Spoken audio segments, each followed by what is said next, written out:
Your Excellencies, ladies and gentlemen, I am pleased to welcome you here today to the Permanent Mission of the State of Qatar to the United Nations.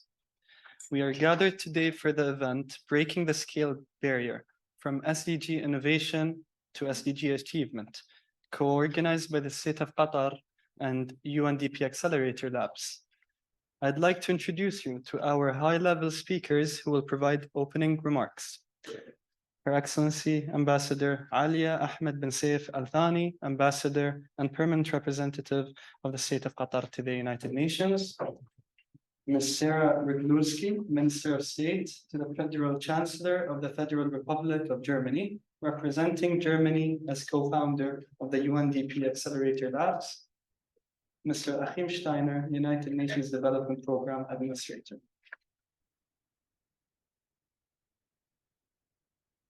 Thank you so much, dear colleagues, distinguished participants, of course, Mr. Achim Steiner, UNDP Administrator, distinguished speakers, Your Excellency, Madam Minister. Allow me to begin by extending a warm welcome to all of you. The State of Qatar is particularly delighted to co-host today's side event alongside with UNDP Accelerator Lab Network. It is indeed a privilege and honor to have Mr. Achim Steiner, UNDP Administrator, among us today. I take this opportunity to thank Mr. Steiner for his visionary leadership and commend the meaningful contribution that the United Nations Development Program continue to make in many areas, including the Accelerator Lab Network.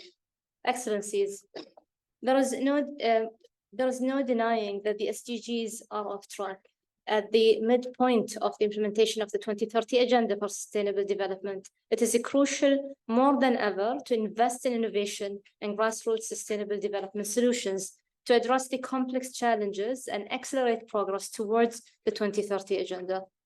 Accelerating progress also requires intensifying multilateral cooperation and meaningful partnerships that are inclusive and pay special attention to the needs of the people farthest behind.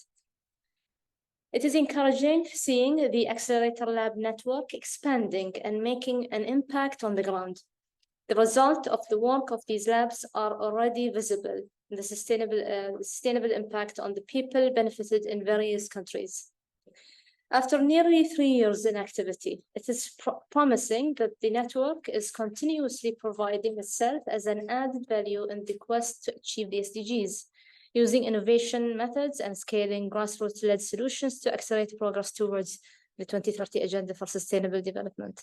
Ladies and gentlemen, stemming from our commitment in accompanying UNDP in its ambition initiative, the State of Qatar has been a core investor in the UNDP Accelerator Labs Network. The State of Qatar, through Qatar Fund for Development, renewed its commitment to the Accelerator Labs for 2022-2025 with an additional $10 million to support innovative work conducted by the 91 UNDP Accelerator Labs that will benefit 115 countries. The total contribution so far for the Accelerator Labs went over $30 million. Excellencies, with less than 2 days remaining for the convening of the SDG Summit, we trust that this summit constitutes a unique moment to generate the momentum needed and mobilize international efforts to deliver accelerated SDG progress. It is truly my privilege and honor to have been entrusted with the role of the co-facilitation of the political declaration for the summit, alongside the permanent representative of Ireland. The declaration represents an important document to fast-track the implementation of the 2030 Agenda. And to conclude, I would like to underscore that the State of Qatar will spare no effort to continue its cooperation with the international community towards achieving our common goals. I thank you very much for taking part in our event today, and I thank you.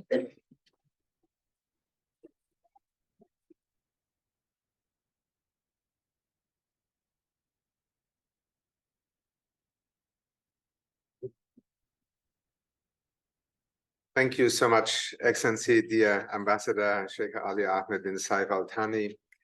Let me also warmly welcome the Minister of State to the Federal Chancellor of Germany, Sarah Ryglewski, and in her capacity also as really the custodian within the German government of the SDGs in Germany, because as I never tire of saying, the Sustainable Development Goals were not only for one part of the world, they are for every country on the planet. And I think to have somebody in the Chancellery looking at how Germany's approach to the SDGs, both domestically and internationally, can evolve and accelerate is a very reassuring signal. I want to recognize also the Minister and Head of Economic Section of the Permanent Mission of Japan to the United Nations, Mr. Shu Nakagawa, and my colleague and friend, Rhoda Ibrahim Al-Naimi, the Strategic Partnerships Department Manager representing the Qatar Fund for Development.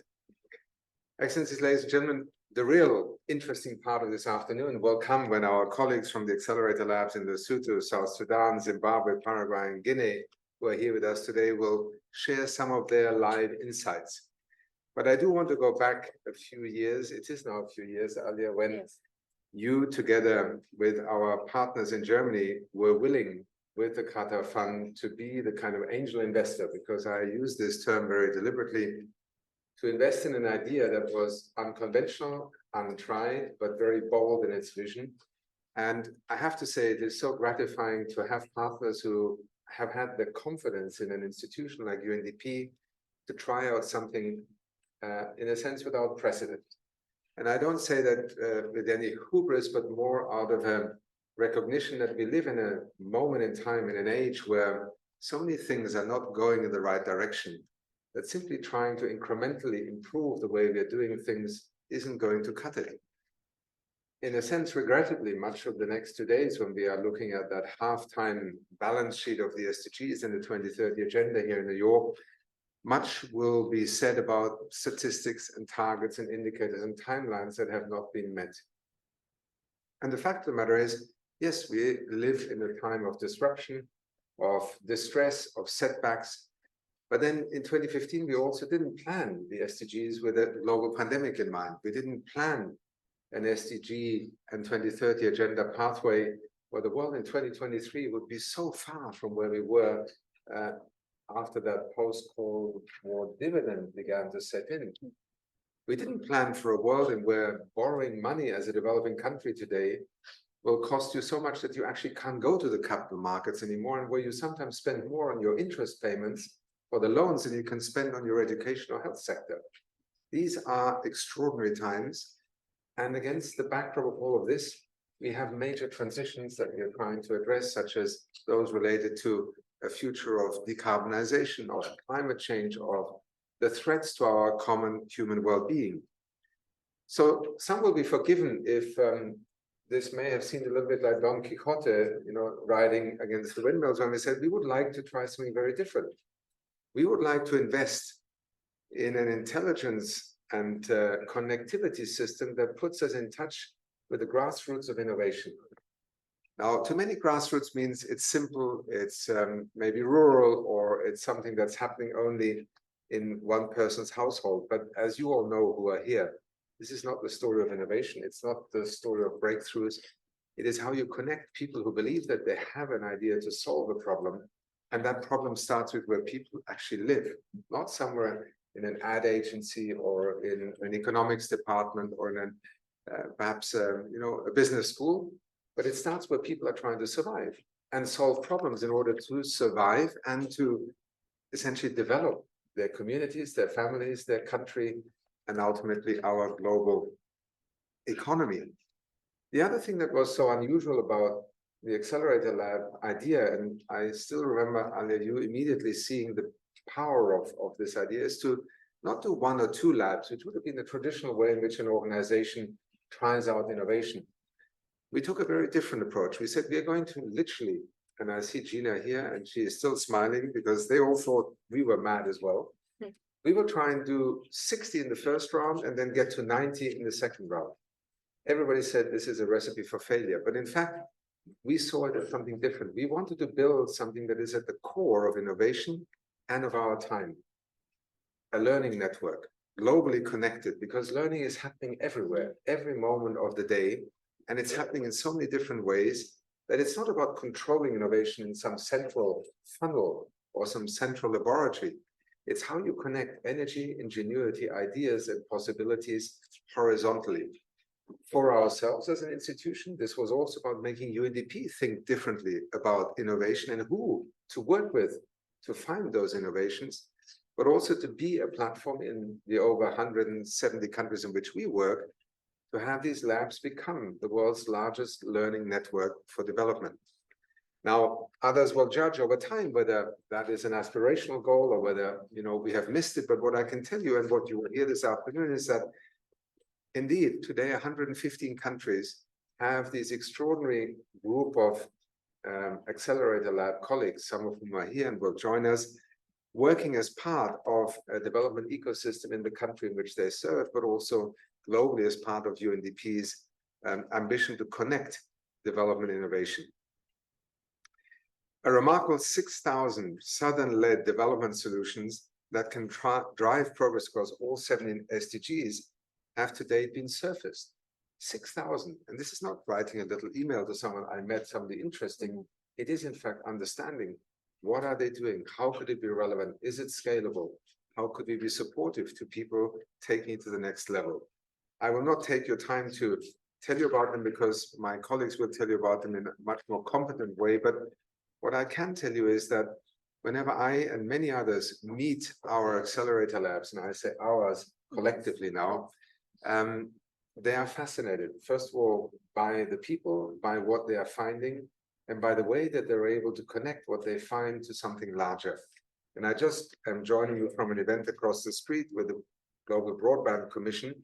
And tomorrow we have a digital day. ITU and UNDP will host a whole day of events around this notion of digital and the SDGs. Now, without disclosing too much, let me tell you that one of the interesting things we found is that in many of our accelerator labs, digital is playing a very significant part because this is one of the frontiers where innovation is happening every day. 70% of the SDG targets, 119 out of the 169, would in fact benefit from acceleration through digitization. This is a report we are presenting tomorrow, ITU and UNDP. But even more important, at this critical moment in time when people are saying, are the SDGs still going to work for us?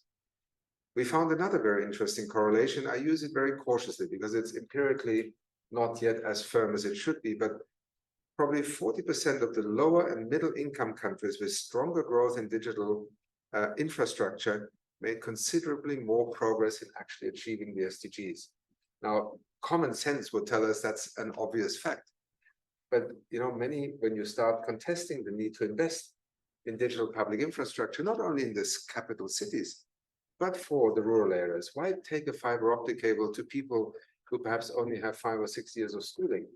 A lot of biases and bigotry exists in the way that technology is meant to connect sometimes those that are so-called the last mile or the end of the line or leave no one behind. In fact, what we are finding is that digital infrastructure is probably, alongside electricity, the single greatest accelerator of development and of the capacity to also address inequality and poverty. And that is why the solutions that many of our labs today are, in a sense, in touch with, are building that ecosystem of knowledge, understanding that ultimately, I hope, will lead governments to recognize that there are extraordinary possibilities to get the SDGs back on track. With those remarks, again, thank you to the State of Qatar, to the Federal Republic of Germany, to Japan, to Italy, and other partners who have enabled us to stand something up that we ourselves were not sure we could do, and that a few years into this process, we are immensely proud to see how much it has not only helped us to understand better what's happening, but has connected us to so many people and ideas out there. Thank you so much. Thank you for hosting us. Thank you.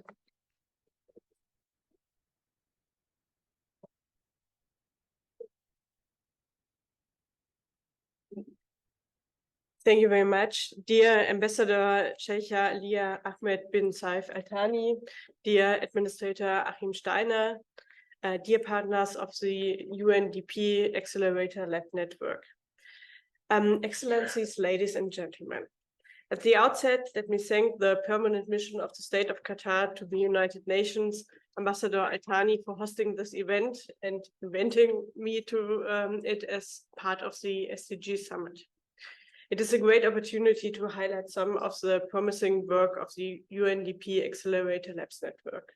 And therefore, I'm very sorry to say that I have to leave a little bit earlier due to another speech obligation at 4 p.m. But and I'm really sorry because I've just recently learned that inviting each other to events supporting the labs has become a great tradition.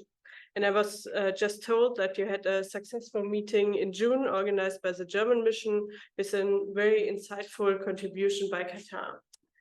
And together with Qatar, Germany has made a bold move in 2019 to become founding investor to an initiative which was as unusual as it was intriguing. Through the Accelerator Lab Network, UNDP has introduced a very new and very innovative way of breaking some of the barriers of traditional development, cooperation, and development policies. And this helps tremendously to keep up with the pace of change and with increasingly complex challenges. With only a third of the SDGs on track and only 7 years left before the deadline of the 2030 agenda, we are far away from where we should be. And because of that, we need new innovative and creative ideas for new solutions. Today, the necessity for innovative and scalable approaches to accelerate sustainable development is because of that greater than ever. And with the Accelerator Labs, we are fast-tracking learning across all SDGs in the 4th year now. Our approach and our trust in investing in SDG innovation is paying off. That is very relevant for SDG impact and achievements. The power of innovation opens new avenues of engagement, new partners, new scalable solutions, and new ways of working, as we will hear in the stories of today's event. I'm really looking forward. Most importantly, the Accelerator Labs highlight the innovative solutions and vivid knowledge of those closest to the problems. And that's something I've learned during the past few hours I've been here at that meeting. I just came from a panel where we were talking about the role of stakeholders and civil society, and the Accelerator Labs, they are a way to try to use that power in a structure. And I think that's important. We need creativeness, we need the power of the people, but we need it in a structured way to be more efficient and more effective. And we are very grateful for the excellent cooperation we have experienced with UNDP and its Accelerator Labs Network, and with all the partners in the network. And Germany, that is something I can promise, we will continue to be a close partner of this initiative in the upcoming years. And allow me finally to invite other partners to join this endeavor and foster the untapped potential that social innovation can bring to our work towards SDG impact. Thank you very much.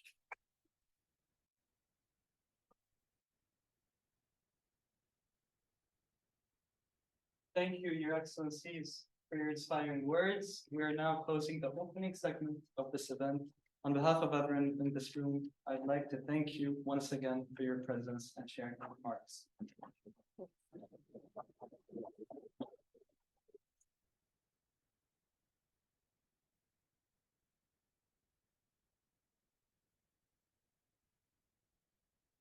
I would like to invite on stage our panelists and moderator joining here as well as remotely. Matsoso, Head of Exploration, UNDP Lesotho Accelerator Lab. Buay, Head of Exploration, UNDP South Sudan Accelerator Lab. Gina, UNDP Accelerator who will moderate this. Remotely, Mr. Swetha Kolluri, Head of Experimentation, UNDP India. Shaji K.V, Chairman of India's National Bank for Agriculture and Rural Development. Frank Nejo, Assistant Professor of Business Administration at the Harvard Business School. Thank you very much for your presence with us today, especially our colleagues in India who are joining us in the middle of the night. We are honored to have you with us and look forward to hearing how you all are leading innovations with the potential to scale on the road to reaching Agenda 2030. Gina, the floor is yours. Thanks so much, Talal. Thank you so much, Your Excellency, Ambassador, Minister, and Administrator Steiner for setting the stage here and giving us the urgency of the moment, and also your support and your backing and your belief in us. Thank you also to our colleagues joining online. For those of you who have not you've probably picked it up, but the UNDP Accelerator Labs are a network of 91 social innovation teams embedded in the United Nations Development Program. They are running experiments.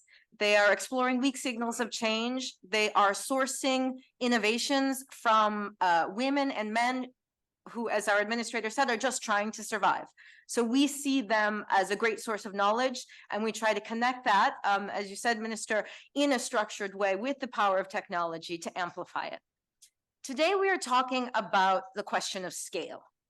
It is brought on by frequent urging of our partners at Qatar, the Qatar Fund for Development and the State of Qatar, who are always asking us, this is wonderful, but does it scale?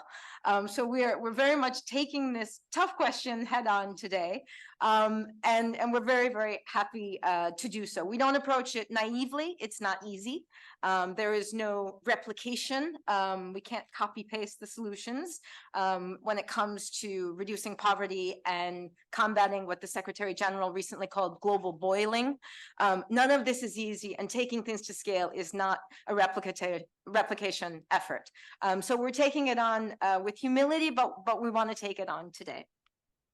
So I want to jump right in. And again, thank you so much to our panel, especially our colleagues at India's National Agricultural and Rural Development Bank, who join us very, very late at night. And just before launching a very important initiative with Prime Minister Modi tomorrow. So we had very much hoped to have you here, but thank you so much for being online with us as well. Let's start off. So I'd like to start off getting a sense of what it is that these accelerator labs do. So I want to focus on you, Neo. So Neo Matsoso, Head of Exploration, UNDP Lesotho. I love your title. I'm jealous. But what's it like? What's a day in the life of a head of exploration in the United Nations like? All right. Thank you very much, Gina, and Your Excellencies. Once again, thank you. All right. Yeah. So the title, amazing. You know, when you walk around, your head off. So that's kind of nice. But a day of being head of exploration, particularly in the context of Lesotho, I must acknowledge that I work with other two colleagues, the solution mapper and the experimenter. So ideally, what we try to do is we map partnerships. Who could be our potential partners, resource mobilization, and I think our colleagues on the floor can attest. We work on a very limited budget, but it's amazing the results we actually are able to come up with. So we do that, one, we map the partners such that we can have a home for our experiments, a home such that they can be scaled, because we experiment a very small scale with the intention of scaling. The other one is issues of data. You know, we know that in a normal day programming, data is structured. You use your conventional data sets. So what we try to do is those unusual data sets, what can we get? What can we unearth from that? Because one, with such, we're able to provide insights and intelligence that one contributes to overall UN programming, but also particularly for the countries we work for, in this case, the Lesotho government. Lastly, last but not least though, is we unearth local solutions. You know, this is where we go to communities to actually say, what is out there? What are they doing to survive? Because they have solutions to their challenges. So this is where I actually want to come in to share one of, I think, I don't know if it's exciting, innovative, but something that really fascinated us as a lab. So one thing that we do is we go out on a normal solution safari, right? So we met a farmer, his name is Motseki. So what we learned about Motseki was, we had a mini trout somewhat in Lesotho, but now his garden, unlike any other, was quite healthy. With interacting with them, what are you doing right? You know, that everybody else around you is not. Well, he told us of some of the conventional ways, trying to retain the soil moisture and the like. But the most interesting is when he told us that he uses an elegant grasshopper as a pesticide. So it was like, huh? Okay, all we knew is an elegant grasshopper smells bad. But in terms of it being a pesticide, we're like, okay, how is that possible, right? So then he told us what happened. I mean, his creativity or innovativeness and just him being inquisitive, he killed one. And then what he realized was pests were repelling from there. So what he did, he killed it. crushed it, dried it, crushed it, and then mixed it with water. So he used that on his crops. So that's how he figured that, okay, I no longer have pests in my garden. So as a lab, because one, we are learning network, we're also inquisitive, and we actually wanted to find out, is that actually true, you know? Or was it maybe something, was it a coincidence or the likes? So we partnered with our academia, in this case, the National University of Lesotho, to try and validate these findings.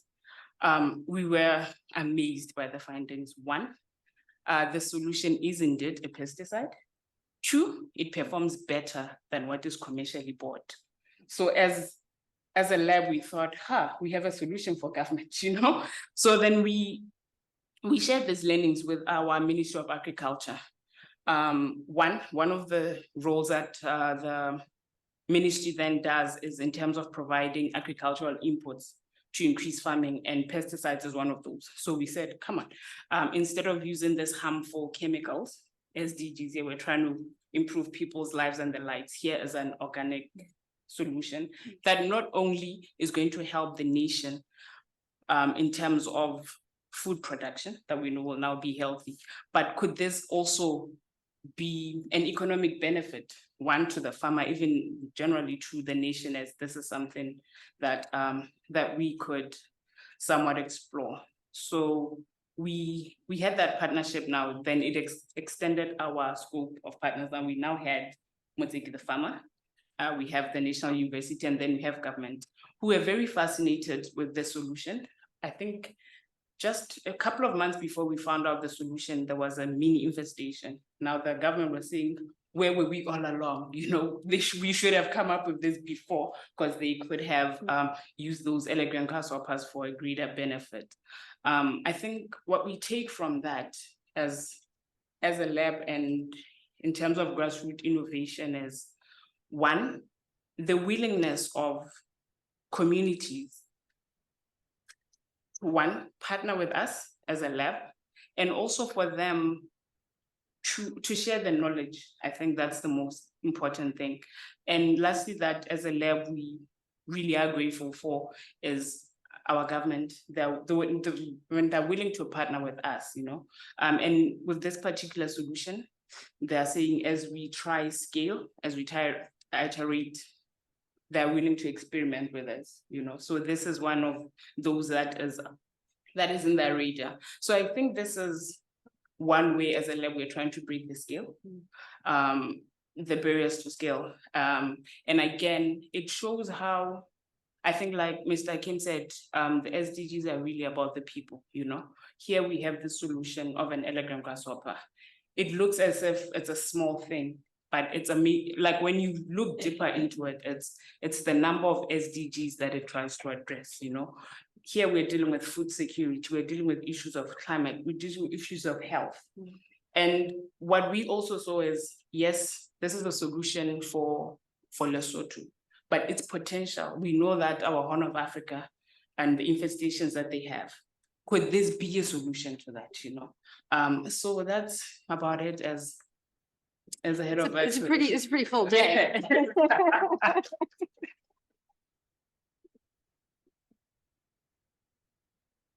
Thank you so much. Pretty extraordinary story. And really one of those things that when we say we are, you know, the world's largest learning network on sustainable development, what we're saying here is maybe not every country has elegant grasshoppers, but it's the heuristics.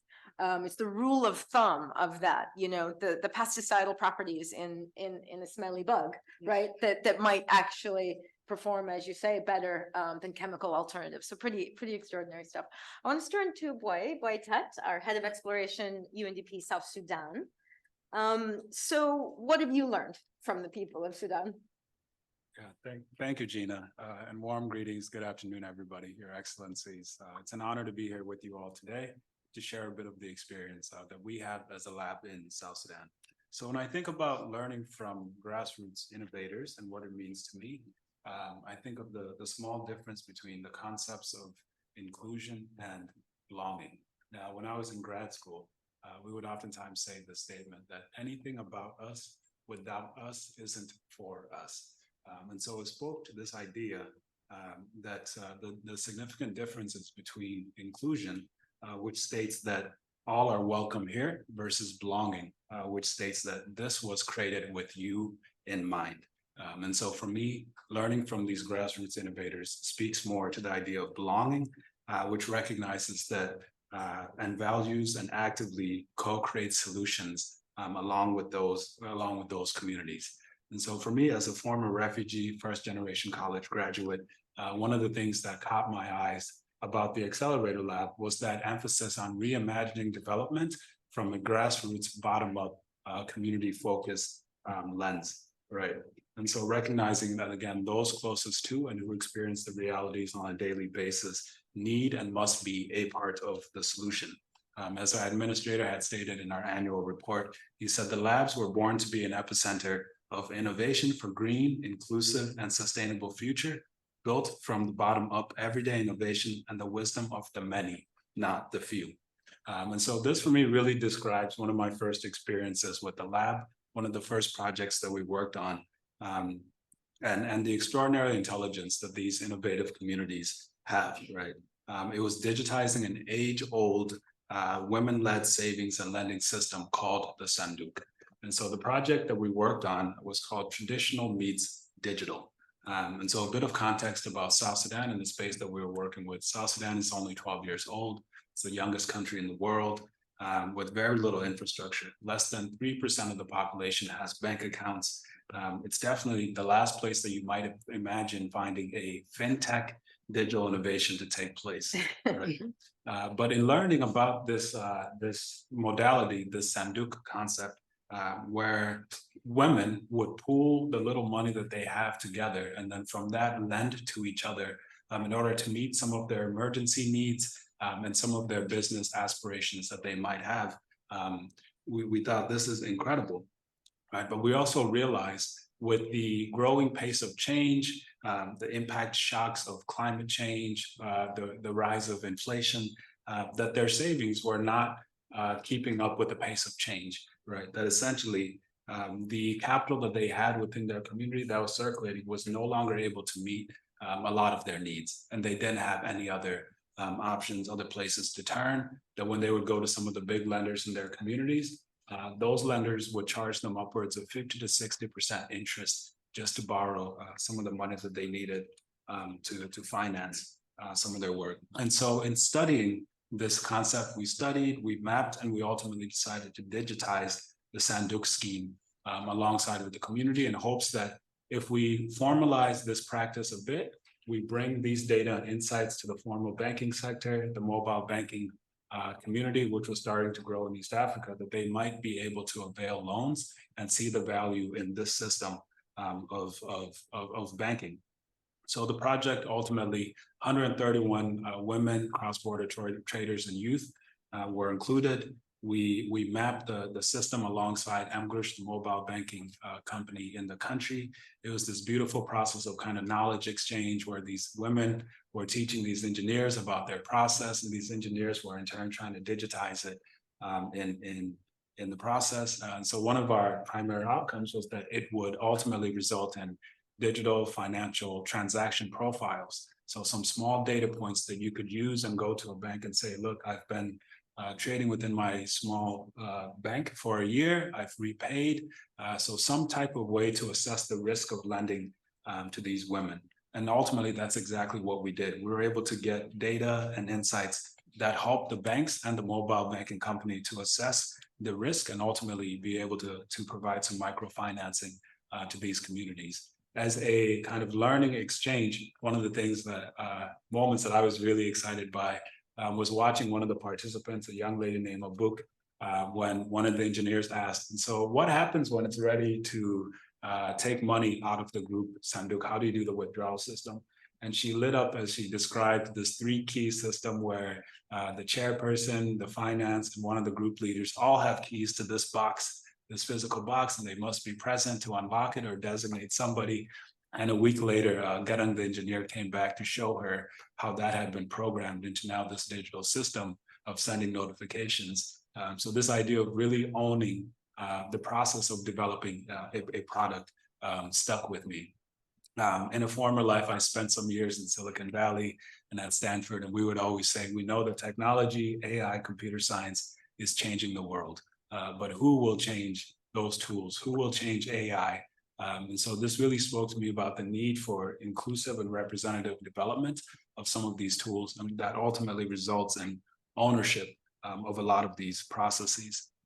One of the concepts that guides a lot of my work is called the rising tide effect. And it states that when we support the lowest and most underserved in our communities, society as a whole rises. And this, to me, is what it means to learn from grassroots innovators and use that knowledge, because it ultimately results in community-owned, durable, and sustainable development gains.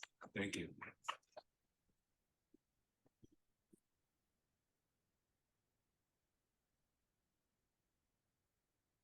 I think it's an incredible story, but let me challenge you. 130 women is not scale.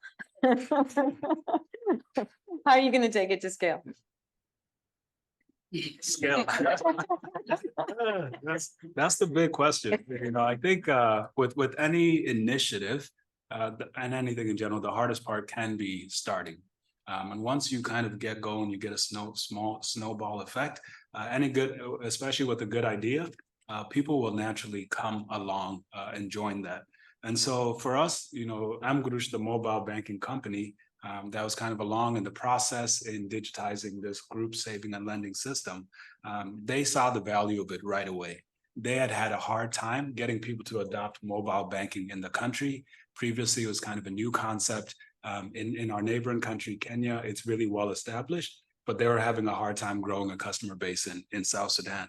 And so ultimately, with this free kind of research and development that we were able to do, the insights and the data that we generated and co-created alongside the small community of women, really helped them to validate a market, right? And to think about a customer segment and what it is that they would need, right? And that this idea of bringing it into a local banking system and now putting it on your platform helped them to ultimately look at how they could scale and take this. And so this 1 year of proving the concept, ultimately with these women, with 131 women, youth and cross-border traders, has now helped them to reach nearly 1.6 million customers as they've expanded and ran and scaled this. And so the insights, the learnings that we were able to develop from a 1 year concept with 131 women has helped this private sector business really come up with a product that is informed, that is locally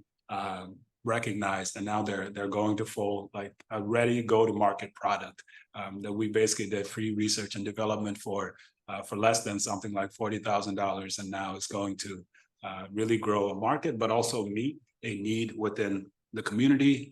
In the same way, Africa Development Bank also picked up on some of our learnings and invested an additional $6 million into UNDP for localized financial empowerment. So us as UNDP have now contracted one of the local banks to implement a revolving credit financing facility for these sanduks, which are majority women-led, right? And so this project, this Africa Development Bank project and UNDP with a local Stanbic bank will directly financially empower upwards of 10,000 women throughout the country. Right. And so it's recognizing that this is a practice that is going on throughout the country that has its rules, its checks and balances. I'm going to be able to recommend and say, if you want to finance a community, put it into a structure that already exists, that they've been working with for years, that they understand, that they own. And now here's a way that it can be more transparent, that the data can be tracked, that you can understand exactly the impact of what a project like that has.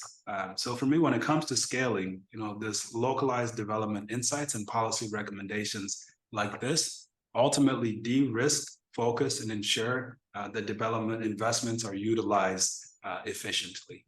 Thank you. Thank you.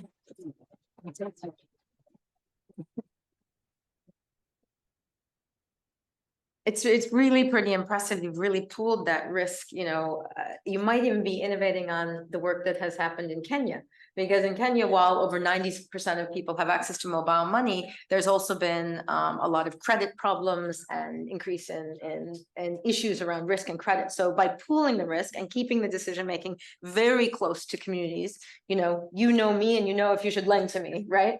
That really does take things further. I want to come back to you, Neo. So how do you guys approach scale? I understand that your lab, you've got a great practice and one that I'm hoping we can actually scale throughout the lab network of measure. You have a success rate of your experiments. So you know how many of your experiments succeed and how many fail. So tell us about that, because I think that's really important when it comes to scaling. All right, thank you very much. You know, this issue of scale, I think as the network, as we're discussing at one point, I think as the Lesotho lab, we took it for granted to actually say over 50% of our experiments are now being uptaken by government or have been uptaken by government. So it is, I think it's finally making us excited, of making sense, you know. But I think what we somewhat do as a lab to achieve such results or how we even measure it is we have seen one, I think, well, this one we brag about. We have featured in our budget speech, our national budget speech 3 times with 3 different experiments. So we get excited when our experiments feature there.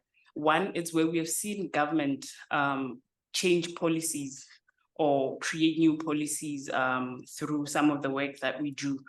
Recently, the government has just endorsed a plastic levy, and this was due to the insights that we provided when we were implementing a plastic waste management project.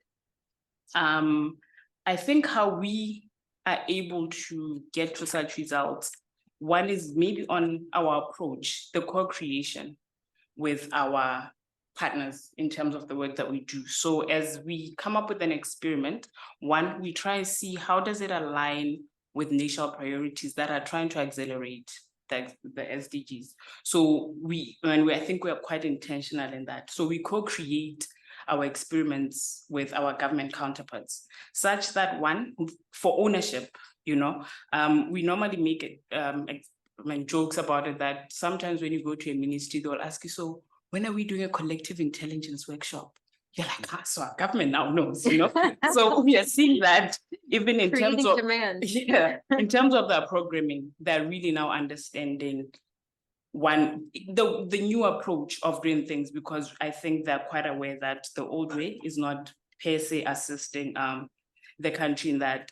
So that's one. I think one of our biggest scaling in terms of our experiments was during COVID. So during COVID, like Achim said, we didn't expect it. So we thought, okay, let's come up with a quick solution, a very small app, mainly just for civilians. So in Lesotho, we have what we call village health workers. So these are rural men and women, not educated, but they assist in the basic health care services, ensuring people adhere to their medications and the like. So we thought, okay, let's just have a small app. Our budget there was like around $5,000. But now this app provided insights. One, it taught the Ministry of Health in this case that there's so much more potential with this men and women in terms of responding to one, pandemics and also to other health related issues of the country, right? So again, they took up this experiment. So initially when we started, we were just in around 2 districts in Lesotho, I think covering close to roughly 50,000 to 70,000 people. But now it has scaled to a point where we are now in 6 of the 10 districts of the country. So it says we're reaching more than half of the population with this. What we also saw is the contribution of other partners where UNICEF and the World Bank are now financially supporting. And in terms of scale, again, what has then happened is the Ministry of Health now has a community health policy because of, again, the insights provided here and what everyone working in the field of health in the country that's related to community, that they now have to use this application for anything COVID, community related.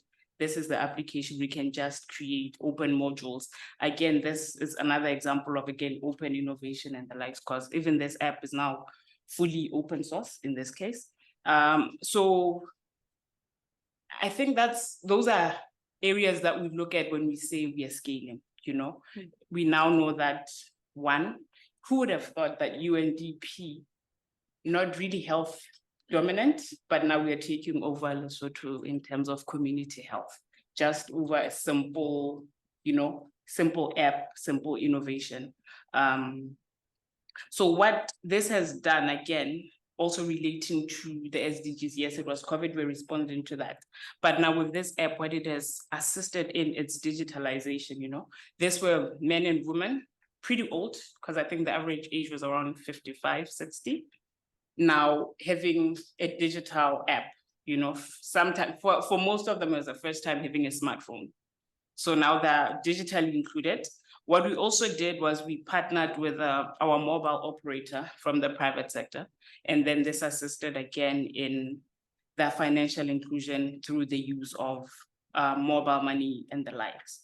So I think that's how we have somewhat been able to scale and measure our success. Yes, we do also measure those that didn't succeed, as you rightfully said, but I think as a lab, we might say we are quite happy with what we have. And again, it's a work in progress, you know, kind of thing, but yeah, so far really we've been getting that support. We've been able to get our government to scale. So I think the lesson there for us is, from the onset, how do we identify, like I initially said, a home for this experiment? It makes it quite easy for them to be embedded in.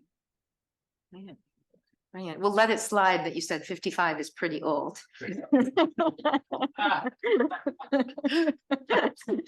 But thank you so much for this story. I think, you know, for reference, in, you know, when it comes to development investments, we often expect 100% success rate, right? There's no room for failure. We're using we're public stewards of taxpayer money, and we cannot fail.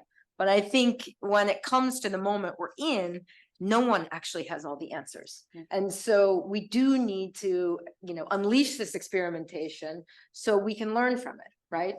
And we can take inspiration from Nelson Mandela, right? Who said, I never lose, I either win or I learn, right? So thank you for that. And thank you for measuring the rate, because I think it is something we should scale more broadly. I want to turn to our colleagues in India, as it's probably coming near dawn there. Thank you so much for your patience. Again, we have Mr. Shaji Krishnan Vimalanandavally with us, who is the chairman of India's National Agriculture and Rural Development Bank. We're very, very thrilled to have you with us, along with Sanjeev Rohila, who's the head of data management there. We wanted to talk to you because, you know, scaling is the final frontier, but so is influencing investment decision-making, right? There's a lot of innovation out there. How do you actually get to looking at investment decisions based on what one learns from an innovation prototype or a new data platform? So I wanted to ask you, Mr. Shaji, you know, what's your view? What are you trying to accomplish with India's National Agriculture and Rural Development Bank when it comes to open innovation? Yeah, thank you. It's good morning over here, and it's the next day. I'm talking actually from the future to the past. We are already 17th of September. Okay. So first of all, I would like to congratulate UNDP for the grand vision of the Accelerator Lab. I learned that it is the world's largest and fastest learning network, with a tagline of doing development differently. In India, we also need to do things differently to ensure equitable growth, especially that of farmers and of rural people. You all know India is one of the fastest growing economies of the world, but then there is a dichotomy in this development. So there is, unfortunately, close to 1 billion people who are dependent on agriculture and the rural sector are not growing as fast as their urban counterpart.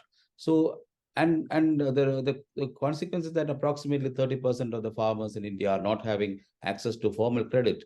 which is roughly 30 million people, are not having access to the formal credit due to want of land title, clear land title, and also credit history. So the dominant question in front of us in NABARD have been, how can we serve these farmers more meaningfully at an accelerated pace? Of course, we need these farmers also to be part of the India's growth story. So how to improve access of credit to these small farmers in reasonable terms and that are acceptable to the lending institution? This is the problem statement which we are facing here. And we are trying to solve this problem through a novel method of value chain financing, where we are trying to digitize the value chain and escrow the cash flows of these farmers so that the need for land records and credit history would be made redundant. So actually we need to put up some data about the activity of these farmers, because their land title and credit history is not very obscure. So we need we need to escrow their actions through digitized value chains. So further, one more thing which we are confronted with is that the productivity and the consequent cash flows of these farmers are not up to the mark. So we need to enhance that so that the credit given to the farmers will be less risky. So in this endeavor, data is very much important. On one side, to boost the agricultural yield, like minimizing the cost for inputs, so that the cash available for the farmer will be maximized, and on the other side, the credit access need also to be improved.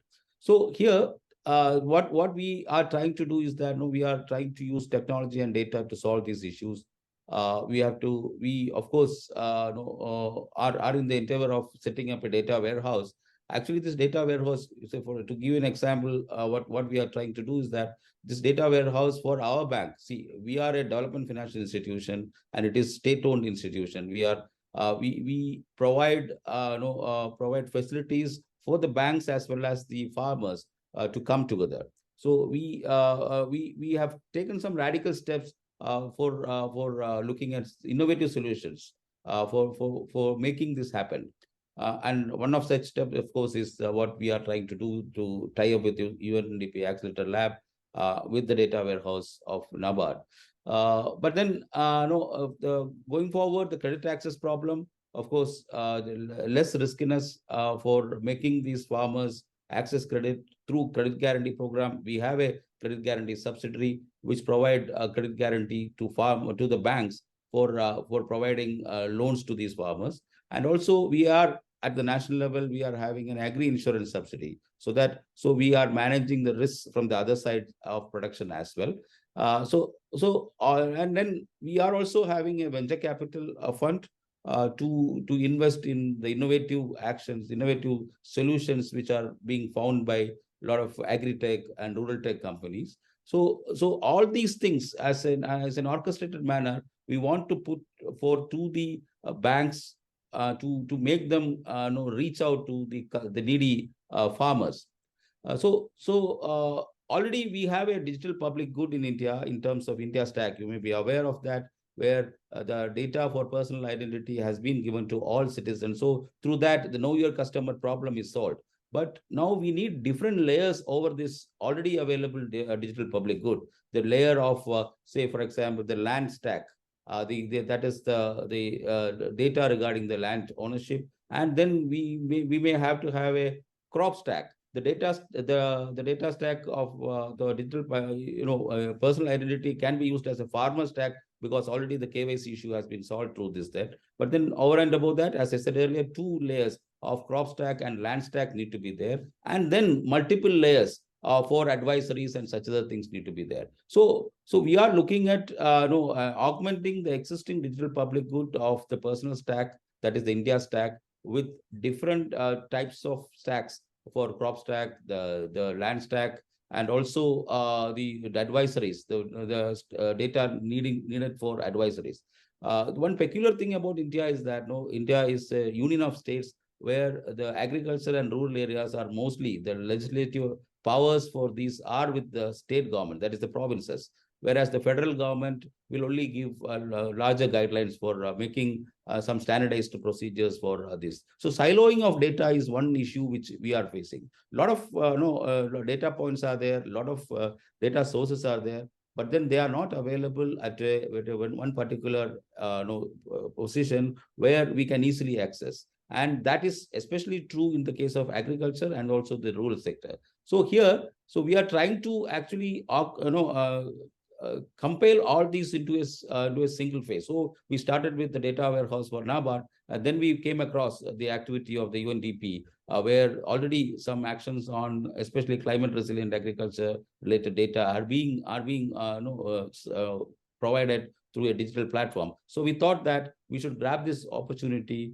So whatever UNDP is doing at the national level, at the global level, we are trying to do at the national level. So we are actually mirroring the activities of the UNDP at the national level. And India is a large country with 1.4 billion people, and close to 1 billion people need to access credit at a reasonable cost. And with 30 million, so we are talking about the scalability. So 30 million people is what we are looking at to provide access to an adequate credit. These are just initial thoughts which we have, and I think the scalability of whatever we are doing is immense. The potential for scalability is immense, and I hope that the partnership will take the scalability aspect in a faster way. Just like in India, the financial inclusion aspect was solved with a digital public good, the India stack. Actually, the world thought that India will take almost 40 years to achieve universal bank account for all adult people.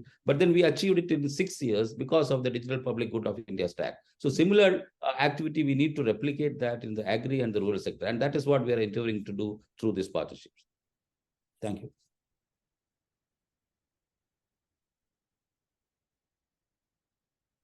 Thank you, Chairman Shaji. This is exactly the point. We have this hypothesis at this point that we're very much picking up on signals from India that scaling in the open might be faster and cheaper than assuming that you can scale through your own organization. So this is really what we're kind of picking up from you and trying to build out as we evolve as a global network of labs. I want to shift now to Swetha Kolluri, who's our head of experimentation in UNDP India. So Swetha, so you've been co-creating a data platform with these data layers that the chairman was speaking about. Tell us a little bit about that. Sure. Thank you very much, Gina. And thank you for inviting the India team to present our case on the global stage. It's indeed an honor to co-present the story with Honorable Chairman of NABARD, Shri Shaji.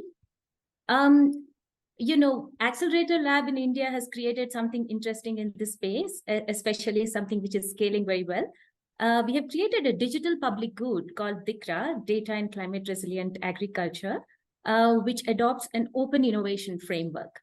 So DiCRA is the result of one of our policy experimentation journey. We have spoken about various experiments that Accelerator Labs do. So in India, we have conducted, one of the many, which is a policy experimentation journey, wherein we wanted to look at what does the agriculture ecosystem wants, not a particular program, department, or an organization, but what does the ecosystem want?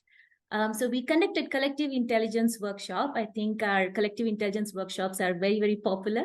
And what we found was, well, the ecosystem told us, number one, like Shaji has mentioned, build a digital commons in order to break data silos. So this is the first recommendation that we got. The second one, build cheap and scale fast. And the third one, build for the future.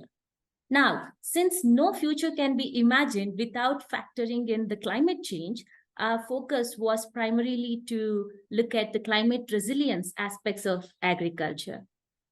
So to give you a little bit of history, how we began, when we first conceptualized this digital public good, we spoke to many international and national experts. They said, well, this is a fascinating concept, but it would take about $2 million and 3 years to develop this. Now, that's too long a time frame for Accelerator Lab and for India also, the pace at which Shaji was mentioning. So we took a different approach. So thanks to the Qatar's investment, we made a small seed investment of about just $20,000. Of course, 2 million is very far, but just with $20,000 to create a prototype called DiCRA. Now, with a bunch of volunteering data scientists came in and they contributed, and we grew very fast to a group of more than 100 plus volunteers. You know, it was overwhelming. The kind of volunteering experience that we have received was overwhelming in an interesting way. So the prominent research labs were also looking at it, and they found this quite interesting space to work with us. So the ones who had expertise in data science, data engineering also started partnering. And we structured all these efforts as an innovative data collaborative. And the energy and the dedication of this data collaborative is amazing. In fact, we are seeing top-notch professionals come in and contribute towards climate action. So that is primarily their drive. Now, this concept attracted some more investments. We had co-investments coming in from Rockefeller Foundation to do this, to develop the platform for the entire state of Telangana. And then we also later on received a generous contribution from the government of Japan to take it to more number of states. Hence, with just $200,000 of co-financing, we took DiCRA to 7 states in India, providing data and insights for more than 50 million hectares of land. So 50 million hectares of land, Gina, is like the area of almost comparable to the area of France. So there you go. That's the scale we are giving you. Let's take a quick look at the data on DiCRA. We can play this, please. Yeah. So DiCRA provides data on more than 20 plus agriculture parameters to help demystify climate resilience. And this happens through layers like crop stress, crop health, soil conditions, etc. DiCRA takes open satellite data and generates insights using machine learning and data visualizations. Now, these are not ancient data sets. They are near real time. So in fact, many of them are less than a month old. So there's a lot of data automation in fetching and analysis happening on DiCRA. If you look at this layer, this belongs to vegetation. Now one can zoom in up to 250-meter resolution and analyze at that granularity. You can also look at the time trends at various levels. If you look at these another layer, so this analysis is called positive and negative deviance. So positive deviance is a concept that we have actually learned from the experiments done by other accelerator labs in Africa and then adopted to India's context. So here we see how parameters like crop fires, which of course contribute to a lot of GHG emissions, are analyzed over a long period of time. So this is how we see the positive and negative deviance. Now we can see that not everything is going bad, right? There are pockets, there are green spots and green areas where things are improving. And this is where we can learn from. So here we tie up with civil society organizations. They go to the field and see how are these communities, how are these farmers doing things differently. Now, with this sort of decadal trends on agriculture parameters, we provide evidence for long-term planning and inform the policymakers where their investments are working and where they're not working.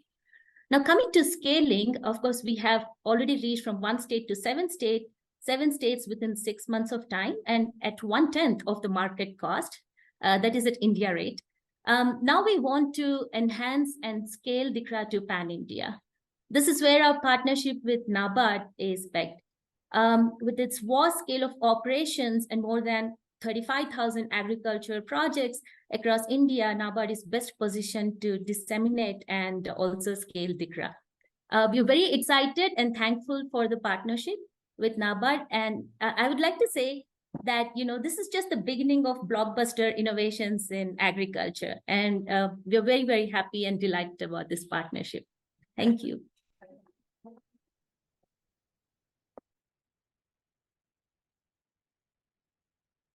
The best is yet to come indeed.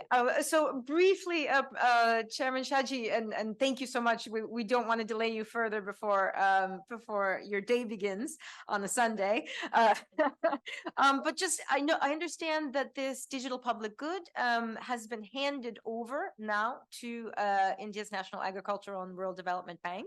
What is your vision for it? What are you going to use it for? Yeah, so we were planning to do this on our own earlier.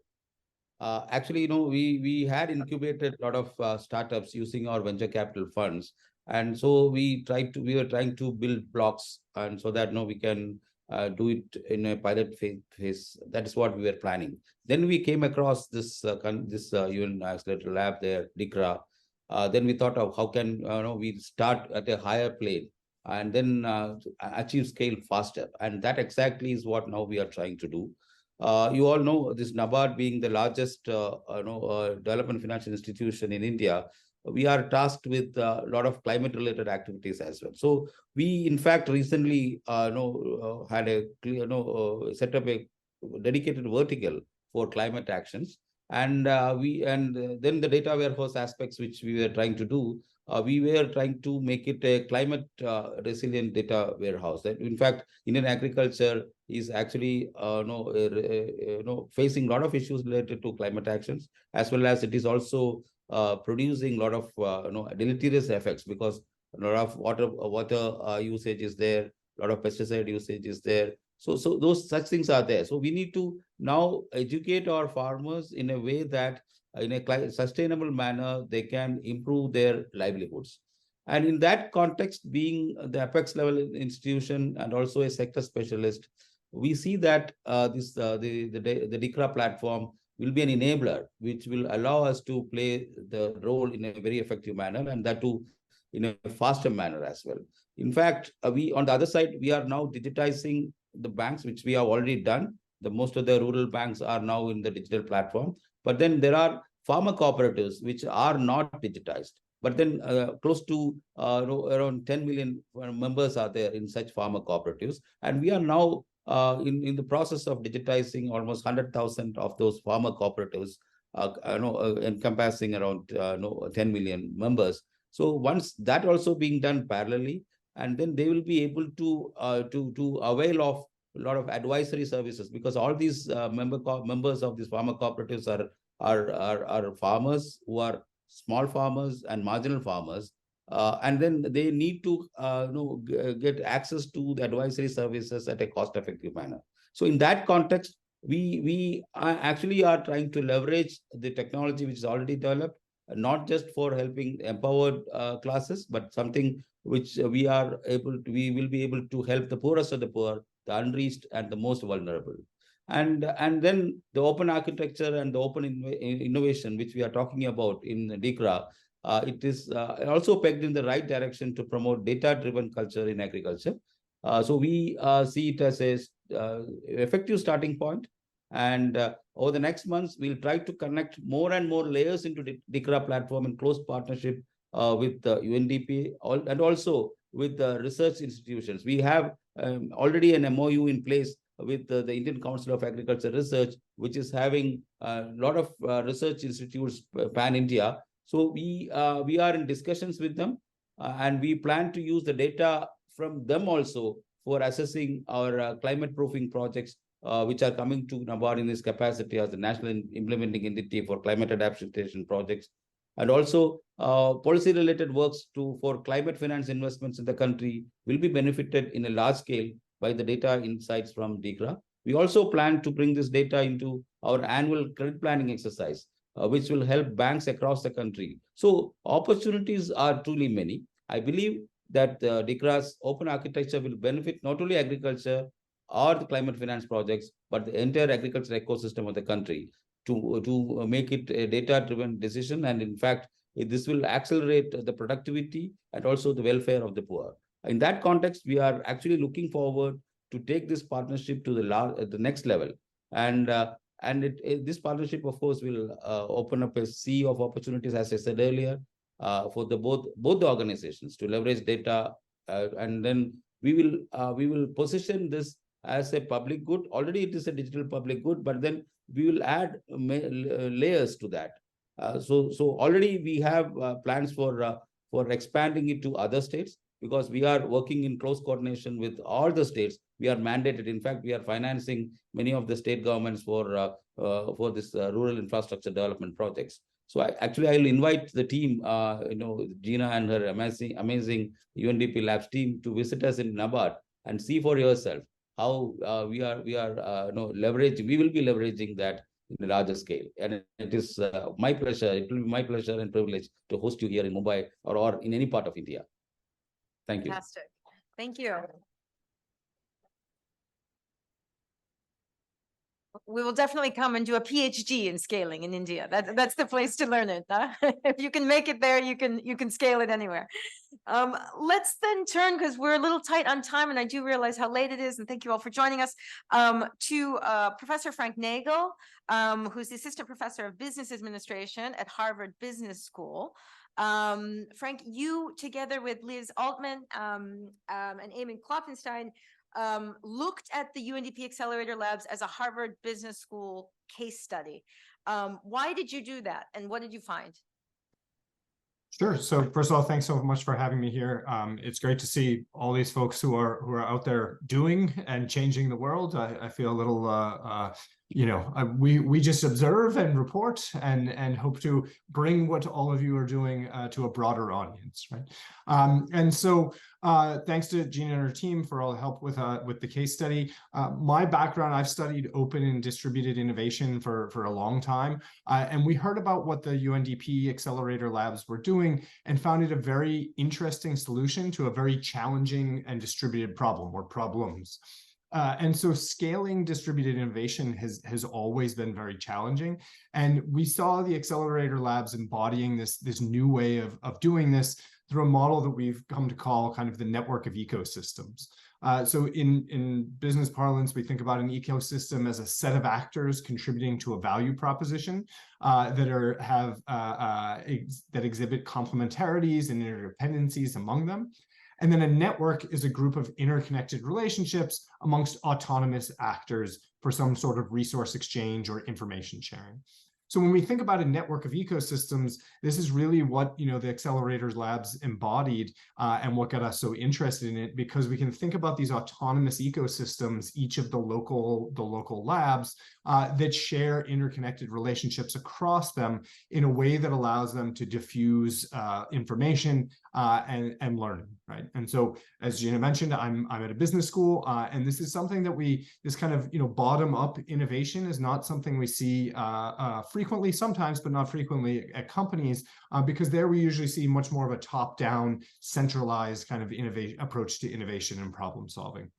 And so what we thought was we'd go deep and meet Gina and her team and lots of the local labs to better understand how this process works, right? How we can tap into these local ecosystems in a way that then allows us to share that information more broadly to other locations, right? And so in doing this, certainly we saw the innovation efforts happening at UNDP in an attempt to address the SDGs before the Accelerator Labs.